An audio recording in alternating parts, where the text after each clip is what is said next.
Hello नमस्कार, जय हिंद प्यारे साथियों। मैं करण चौहान स्वागत करता हूं आपके अपने प्यारे यूट्यूब चैनल फ्यूचर फौजी पर। आज हम देखेंगे हमारे जो एयरफोर्स वाई ग्रुप और नेवी आईसीजी के अंदर जो हमारे हिस्ट्री की क्या चल रही है, सुपर 30 क्वेश्चन की चल रही है। तो हमारी आज की आर्ट क्लास कौन सी है? तो 8 नंबर की हमारी आज की क्लास है। आज की इस क्लास में हम देखेंगे 25 क्वेश्चन मोस्ट इंपॉर्टेंट। आज हम थोड़ा स्पीड में भी बता देंगे आपको इम्पोर्टेंटली, मतलब कि बाकी के कल जैसे मैंने बताया साथ ही क्लास में वैसे नहीं बताऊंगा आपको। आज क्लास को कुछ ज़्यादा अर्जेंट है, इसलिए आपको मैं ये क्लास बहुत ही जल्दी से आराम से करा दूंगा, नो टेंशन लेने का। लेकिन इससे बाहर भी आपको कुछ नहीं जाएगा। अगर आप हमारे चैनल पे नए हो तो चैनल को लाइक करना, शेयर करना, सब्सक्राइब करना और अपने दोस्तों तक इसे शेयर करना। चलो हम आज की इस शानदार सी क्लास को शुरू करते हैं। तो आज की हमारी क्लास का सबसे पहला प्रश्न यानी कि क्या है कि भारत की पहली महिला राष्ट्रपति कौन है? प्रतिभा पाटिल, इंदिरा गांधी या सुचेता कृपलानी या सरोजनी नायडू। तो हमारी क्वेश्चन नंबर ए का यानी कि क्वेश्चन नंबर 176, यानी कि हमने 175 पहले बाकी 7 क्लासों के अंदर कर लिया है। अब वहाँ से आगे हमारा अगला, भारत की पहली महिला जो राष्ट्रपति है वह कौन रही है? तो वह रही है प्रतिभा पाटिल। हमारा यहाँ पे राइट आंसर होगा, क्या होगा? प्रतिभा पाटिल यहाँ इसका राइट आंसर होगा। अब देखते हैं हमारा अगला क्वेश्चन है 177। आज़ाद हिंद फौज की जो किस युद्ध से संबंधित थी? जो आज़ाद हिंद फौज है वह किस युद्ध से संबंधित थी? प्रथम विश्व युद्ध से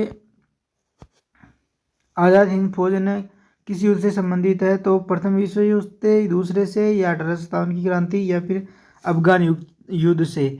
तो हमारे 177 का यहाँ पे जो राइट आंसर होगा वह होगा ऑप्शन नंबर बी, यानी कि ऑप्शन 2, यानी कि द्वितीय विश्व युद्ध के समय क्या संबंधित है?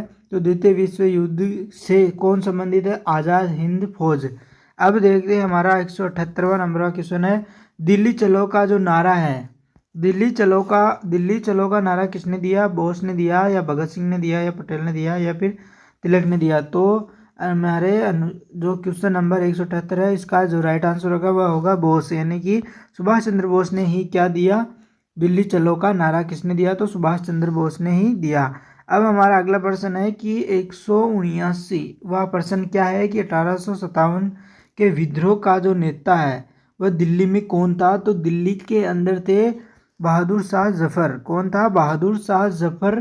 कहाँ था? दिल्ली के अंदर। जब 1857 की जो क्रांति हो रही थी तब बहादुर शाह जफर दिल्ली का नेतृत्व कर रहे थे, झांसी का लक्ष्मीबाई कर रहे थे, और कानपुर का नाना साहेब, और आप बताओगे तात्या टोपे कहाँ क्या कर रहे थे।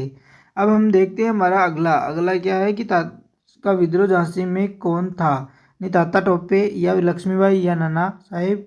झांसी की मैंने बताया कि झांसी की रानी यानी कि लक्ष्मीबाई। इसका पूरा नाम क्या है? तो इसका झांसी का आपको पूछा जा सकता है कि पूरा नाम क्या है झांसी की रानी का? जो पूरा नाम है जो झांसी की रानी है तो इसका मणिकर्णिका के नाम से इसे जाना जाता है। मणिकर्णिका के नाम से भी इसे जाना जाता है। अगला हमारा है 1857 के विद्रोह को किसने सेपोई म्यूटिनी कहा? किसने कहा? हमारे क्वेश्चन नंबर 181 का यहाँ पे राइट आंसर क्या होगा? तो ब्रिटिश ने क्या कहा? ब्रिटिश ने इसका राइट आंसर होगा, यानी कि हमारा यहाँ पे राइट आंसर क्या होगा? ब्रिटिश होगा। हमारा ऑप्शन नंबर ए होगा। 1857 के विद्रोह को किसने सेपोई म्यूटिनी कहा? तो ब्रिटिशों ने कहा। अब देखते हैं हमारा अगला क्वेश्चन है 182 नंबर का कि भारत की जो कोकिला की उपाधि है वह किसे मिली? सरोजिनी नायडू को मिली, एनी बेसेंट को मिली, या सुचेता कृपलानी को मिली, या फिर अरुणा औसफ को मिली। तो हमारे क्वेश्चन नंबर 182 का यहाँ पे जो राइट आंसर होगा वह क्या होगा? तो इसका जो राइट आंसर होगा वह होगा ऑप्शन नंबर ए, यानी कि सरोजिनी नायडू को क्या मिला? उपाधि मिली भारत की कोकिला का। अगला हमारा है क्वेश्चन नंबर 183, क्विट इंडिया का जो प्रतीक आपको यहाँ लिखा है तिरंगा को कहा गया। अब अगला हमारा है कि राम प्रसाद बिस्मिल किस घटना से जुड़े हुए हैं? जो राम प्रसाद बिस्मिल है वो किस घटना से जुड़े हैं? तो हमारे क्वेश्चन नंबर 184 का यहाँ पे राइट आंसर क्या होगा? तो वह राम प्रसाद बिस्मिल किस घटना से जुड़े हैं? तो वह काकोरी कांड से जुड़े हैं। तो हमारे ऑप्शन नंबर ए यहाँ पे राइट आंसर होगा, यानी कि काकोरी कांड से कौन जुड़ा है? तो राम प्रसाद बिस्मिल। अगला हमारा क्वेश्चन है कि काकोरी कांड है वो कब हुआ? 1923 के अंदर हुआ, या फिर 1925 में हुआ, या 1927 या 1929 में। तो आपको क्वेश्चन पूछा जा सकता है कि जो काकोरी कांड है वह कब हुआ। हमारा 185 नंबर का क्वेश्चन है, तो इसका राइट आंसर होगा 2 नंबर का, यानी कि 1985 इसका राइट आंसर होगा। 1925, 85 नहीं सॉरी 25 इसका राइट आंसर होगा। 85 वो क्वेश्चन है हमारा। डू और डाई का नारा किसने दिया, तो यह किसने दिया, गांधी जी ने दिया, बोस ने दिया, तिलक ने दिया या नेहरू जी ने दिया। तो ये इसका 186 नंबर का हमारा क्वेश्चन, इसका राइट आंसर होगा डू और डाई का नारा महात्मा गांधी ने दिया। किसने दिया, महात्मा गांधी ने डू और डाई का नारा दिया। अब हमारा अगला क्वेश्चन है 187 नंबर का कि गांधी इरविनी समझौता है वह कब हुआ। 1929 में हुआ या 1930 या 1931 या 1932। तो आप लोग इसका राइट आंसर क्या बताओगे। इसका जो राइट आंसर होगा वह होगा सी, यानी कि ऑप्शन नंबर 1931, यानी कि 3 नंबर का हमारा यहाँ पे राइट आंसर होगा। 1931 इसका राइट आंसर होगा। अब हम देखते हैं हमारा अगला प्रश्न है कि भारत का राष्ट्रीय ध्वज किसने डिजाइन किया। पिंगली वेंकैया ने, टैगोर ने, नेहरू जी ने या पटेल ने।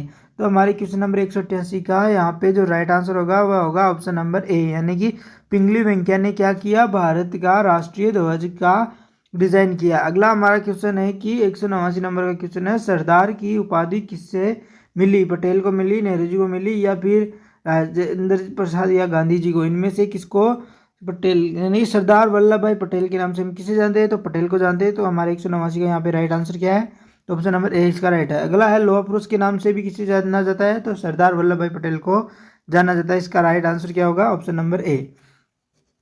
अगला हमारा क्वेश्चन क्या है, अगला क्वेश्चन है कि 191वां प्रश्न है कि अर्धनारीश्वर, जो अर्धनारीश्वर है वह किस काल की मूर्ति है।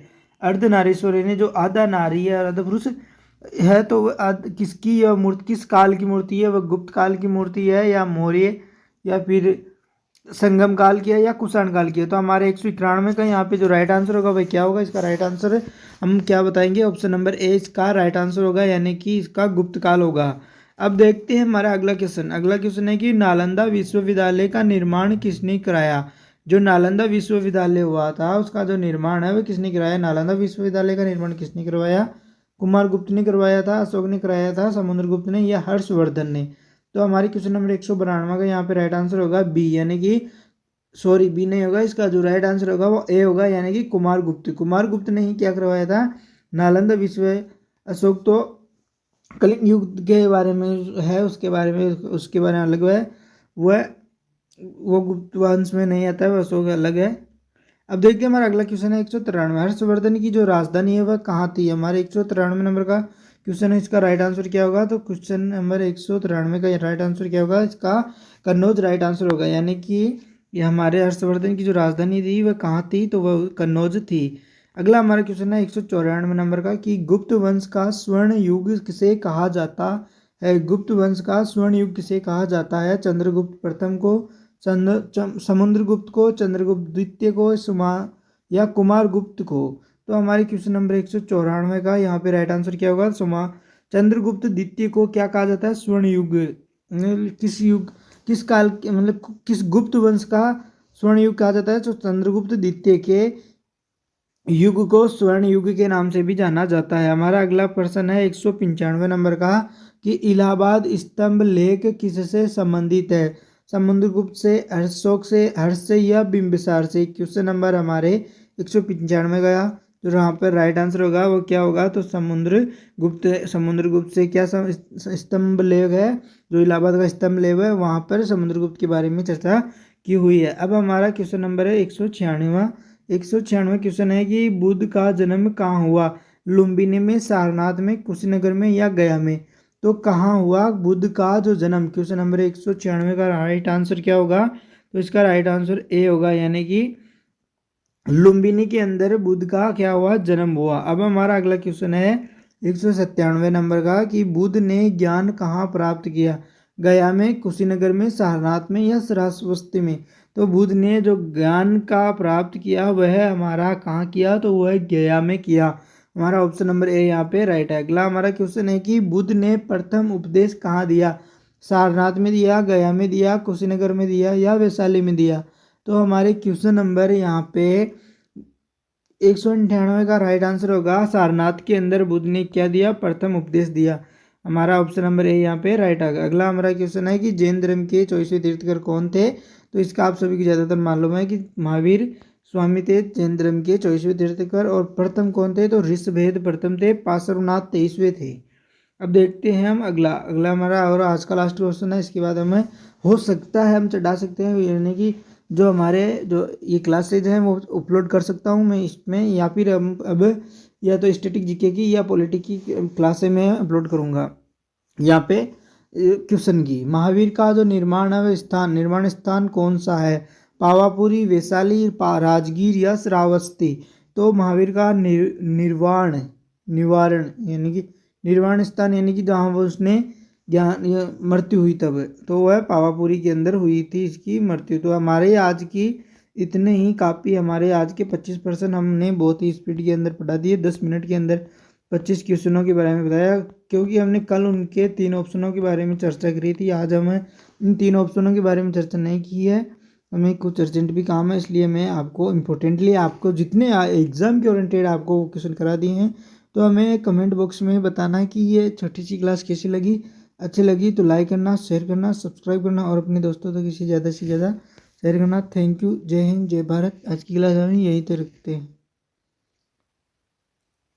अगर आपको किसी भी प्रकार का कोई भी डाउट हो तो हमें कमेंट बॉक्स में बताना।